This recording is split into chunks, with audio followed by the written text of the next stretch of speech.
Applied Pedagogy in Physical Education, a PowerPoint presentation by Keiran, Nugent and Thomas Thorn. Introduction. The aim of this PowerPoint is to explore how the broader curriculum is delivered with a focus on inclusive teaching approaches and activities which support and improve student learning. In this PowerPoint, we will explore how thoughtful curriculum planning and inclusive teaching strategies can enhance student engagement, promote equity, and address the challenges teachers face in creating meaningful and accessible learning experiences for all students. We will touch on aspects which help to promote a positive learning environment whilst covering what physical education is, different teaching styles, lesson adaptations, inclusivity, and effective methods of feedback. As suggested by Whitehead 2010, physical education in the UK helps students develop physical skills, confidence, and understanding of movement, supporting them to lead active, healthy lives and to value lifelong physical activity. Therefore, as an aspiring PE teacher, it is important to consider the different ways which we can help students to achieve this during our lessons. So, as suggested by Bailey et al. 2009, physical education contributes to students' physical, cognitive, social, and emotional development and plays a key role in promoting lifelong health and well-being. Physical development. This consists of improving movement skills, coordination, fitness, and motor competence. But this also includes us understanding the why behind physical activity, such as anatomy, physiology, and the benefits which exercise brings, as suggested by Gallahue and Donnelly 2003. So, cognitive development, students learn to think critically about movement, tactics, and performance. They develop decision-making, problem-solving, and planning skills. Kirk and MacPhail 2002. Why is this important? So as PE teachers, physical literacy is important as we want all of our students to be competent within the following skills. Physical literacy is a combination of motivation, confidence, physical competence, knowledge, and understanding that enables individuals to value and take responsibility for engaging in physical activity throughout their lives. This is suggested by Whitehead 2010. So, considering what is essential for students to succeed within physical education is integral for effective planning. However, PE teachers have many different challenges and barriers which can affect this. These consist of limited resources, such as space, time, and equipment. Resources can be tight, making it harder to provide inclusive opportunities for all students. This is according to Lang et al. 2022. Behaviour management, so ensuring every student feels safe, respected, and able to participate fully within the session can feel impossible sometimes.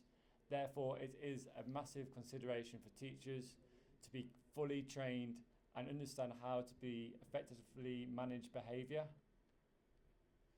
So, motivation differences. Balancing the needs of highly active students with those who are less confident or otherwise reluctant to take part can make it challenging for teachers to obtain learning outcomes for all students. And the diversity and inclusion. So some activities may be more accessible to certain groups, such as gender, ability or confidence. So carefully planning and appropriate adaptations help ensure participation for all. To add assessment pressures, so a focus on performance can overshadow the student's progress, especially during exam periods. This may not always be for PE assessments, as end-of-year exams may affect students' general mood with anxiety levels rising, and this is suggested by Steer et al. 2023.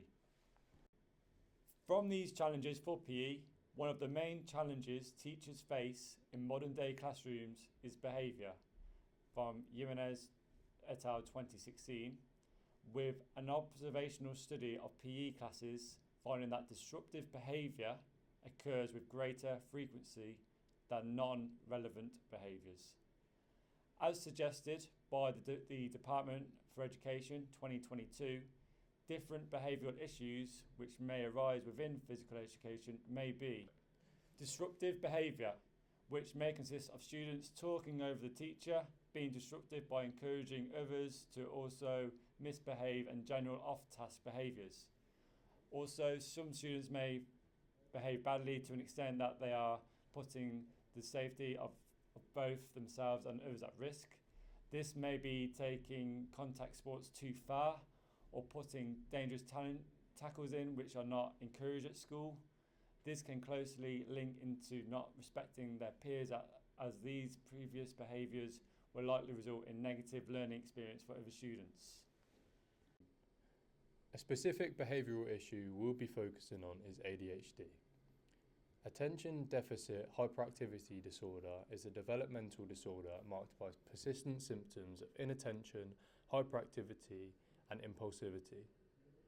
With 3 different types of ADHD, some people mostly have symptoms of inattention, others have symptoms of hyperactivity and impulsivity, and some people having both types of symptoms being combined type ADHD. This is suggested by National Institute of Mental Health 2024. So as a PE teacher, how will this affect the session? Kids with ADHD often have less age-appropriate attention skills than their same-aged peers. They find it difficult to sustain their attention on an activity or task, which can create difficulty for the session to be taught efficiently, as they may cause disruption to the class due to their lack of current interest within the activity. How can we adapt? So as suggested by Ward et al. 2022, ADHD teacher training programs may be effective in initially providing ADHD teachers knowledge. However, providing the teachers with this information may only provide that initial help and doesn't effectively prepare for how an ADHD child may impulsively react. A study by Kakulidu et al. Compared how students read when they could choose which text versus when they were assigned a text. This found that giving students that choice significantly improved reading comprehension. Therefore, applying this concept to learning processes within PE may suggest that when the students have a choice, it can benefit their ability to process the information.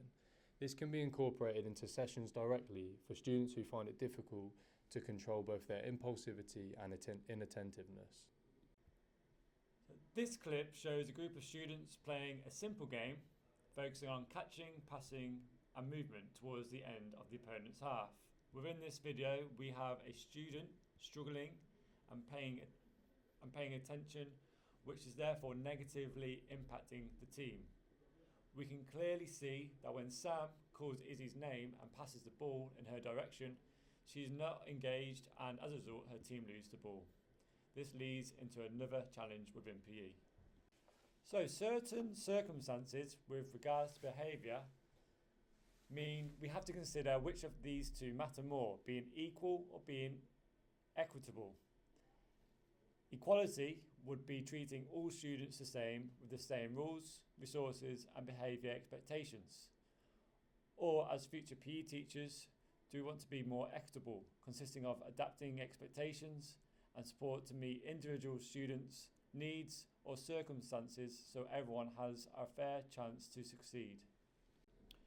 Research in inclusive pedagogy suggests that equitable approaches, adapting expectations, and support to meet learners' diverse circumstances are more effective, and that such approaches lead to more meaningful participation and an improved learning outcome for all students. This is supported by Florian and Spratt, 2013. Treating all students the same way may generally seem the fairest option. However, it risks ignoring the individual challenges and needs of certain pupils, which can unintentionally disadvantage students who need extra support. This is also suggested by Valiendes, 2015. Sure. Therefore, it is important that when running and planning a session, teachers are careful with their considerations on how they do so, and it can have a massive impact on engagement levels and what students can take away from their lessons. This can be reflected in the previous video, where Izzy, who suffers from ADHD, clearly needed that extra support, and therefore the adaptation was needed to be made. Therefore, the teacher gives Izzy, who is struggling with engagement, the opportunity to create her own rule, As suggested by Keiran in 2012, this increases autonomy and is found in psychological needs, which have been shown to enhance intrinsic motivation, engagement, and focus. The following clip shows Izzy's rule being implemented within the game. She decided that each player must only use a bounce pass, as this was a technique which she was familiar and competent with.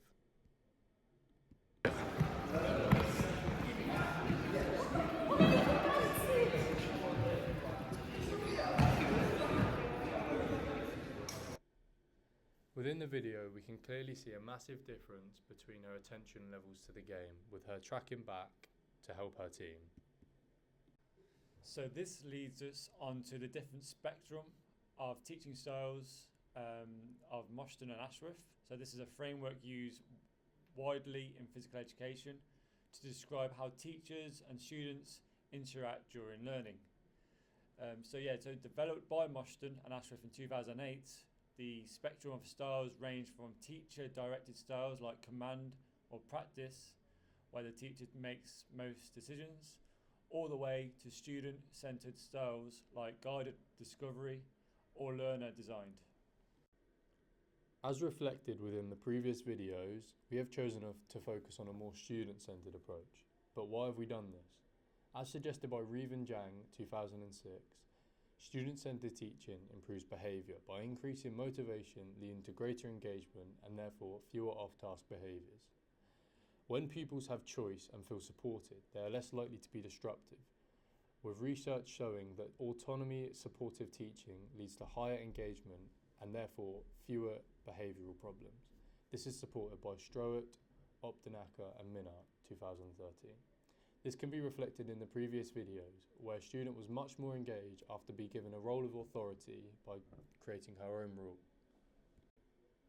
So in a few moments when this video plays, we can see the players discussing tactics and strategies they can use to outscore and overcome the opposition. The students were instructed to come up with their own strategies without the influence of the teacher in order to boost decision making and tactical awareness throughout the session.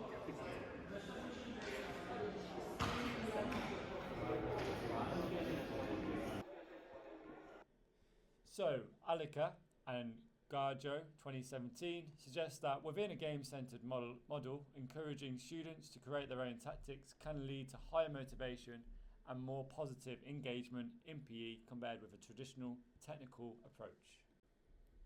Cognitive load theory by Sweller 2011 suggests that teacher-led instruction can reduce unnecessary cognitive load, and some students simply learn better when instructed and being provided the necessary information from a teacher. This can also support building foundational knowledge efficiently. This supports the possible limitations of our learning style, which may act as barriers throughout the sessions. The first of those being that it can require a high level of self-regulation, which can be difficult for some children.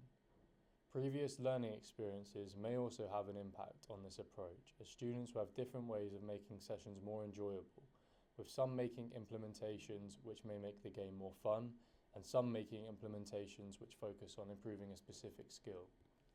With the dynamic of students possibly ranging massively in confidence levels, when given the option to decide on rule changes and implementations, more outspoken students may control tactics and rule changes. This can lead to those on the other end of the spectrum becoming less engaged and demotivated. This comes into us as PE teachers using critical thinking.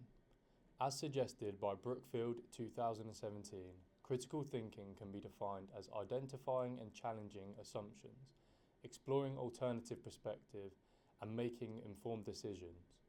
He suggested that critically thinking is important as a teacher and can directly link into good teaching practice. His model supports teaching strategies that develop decision-making and reflection, which within physical education would consist of giving students the opportunity to reflect on their performance, explain reasoning behind the decisions they've made, such as the tactics, and giving them responsibility to suggest new rules throughout the session. By incorporating these practices into physical activity, it helps instill higher order thinking and promotes autonomy, leading to improved engagement, motivation, and behaviour. Promoting critical thinking. It is important to promote critical thinking in a learning environment as it can be beneficial in encouraging learners to justify their choices, consider alternative perspective, and also solve problems more effectively. Dewey 2022. Students may use critical thinking when analysing how each new rule can change movement, decisions, and also team tactics. By comparing different rule variations, learners must interpret and justify which strategies work best under each condition. Facione 2011. During team discussions, students question tactics, which shows reasoned decision making and assumptions. When creating their own rules or tactics, students engage in problem solving, weighing advantages and disadvantages of the different approaches they can take. Student-led teaching allows learners to articulate their reasoning, listen to others' ideas, and refine their thinking through social interaction. So critical thinking heavily relies on noticing differences, the same way variation theory does. By reflecting on variations in key features, learners can understand what really matters and make better decisions or improvements. Variation theory is a theory of learning that argues we understand something when we experience systematic variation in its most important features. The theory suggests that we learn best when we can see the important parts change, and when one feature varies and others stay the same. It becomes easier to notice. Martin 2015. So for example, within our session, there are multiple variables which could change to represent variation theory, such as the size of the ball, the technique used to pass the ball, and changes in rules and court size. During the session, we asked the students to suggest ways in which we could apply variation theory. The group suggested that using a different sized ball in comparison to the original ball for this activity might be a good idea. As teachers looking to improve key skills within our session, we decided to reduce the size of the ball and keep the rest of the variables the same. A small ball emphasised hand position, better grip, and a closer visual focus. This helps students understand how their technique needs to change. This is supported by Isaacs 1980. During a lesson, feedback is generally given to let students know how they are developing, which is key to supporting their learning and improvement. Wang et al. 2025. However, there are many different types of feedback teachers can provide. In our case, we look specifically at Muller and Dweck's 1998 study. Their study examined how different types of praise affected children's motivation, resilience, and performance. Students were given tasks and either received intelligence praise, effort praise, or no specific praise. The outcomes of this study showed that intelligence praise led to worse outcomes with students being praised for being smart. A result of this meant that they became more focused on looking clever than learning, avoided challenging tasks, and showed reduced resilience after failure. They also performed worse on later tasks. On the other hand, effort praise had positive effects. Students were praised for effort, leading to them choosing future harder tasks, persisting longer after setbacks, showing greater enjoyment and motivation, and maintaining or improving their performance. So considering this study from Muller and Dweck in 1998, we decided to use effort praise compared to ability feedback. For example, in our lesson, we communicated to the pupils by saying, your technique, your practice is really paying off compared to you're just natural at this. To add, we decided to say things like your hard work is really showing, keep stretching yourself, instead of just saying you are the best. As teachers, this feedback method highlights effort and strategies and can encourage a growth mindset where students see challenges as opportunities to improve. As discussed throughout this presentation, teaching PE comes with many ongoing challenges, including dealing with behaviour, engagement, and adapting the way in which we teach. As a future PE teacher, we strive for all our students to develop strong physical literacy. We want every pupil to build confidence and physical skills that allow them to take part in physical activity throughout their lives. We do recognise that there will be challenges in teaching, but these are challenges we are willing to learn from and grow through.